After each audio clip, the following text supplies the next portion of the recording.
another video, another voiceover na naman. Nakatamba kasi ito sa gallery ko. Since nag-auto si Meta, ito na, mag-voiceover na ako. Welcome to Jiawu Changi Airport. Isa ito sa mga tourist spots ng Singapore. At itong pinakauna namin pinuntahan, Mirror.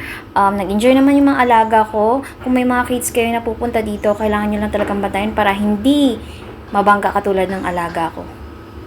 Kung may mga nagsa-stop over dyan, lalo na kung may mga kids. Check this out, guys. Kung may mga kids kayo, talaga mag-i-enjoy yung mga kids nyo dito dahil ang dami-daming mga activities for kids. At syempre kayo, mag-i-enjoy rin kayo dito kasi napakaganda niya dito. Ang ganda dito magtambay. Talagang mag-picture.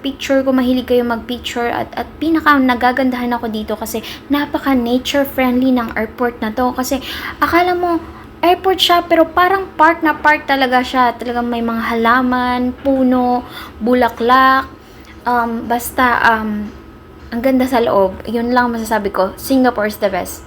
Yun lang. Thank you for watching.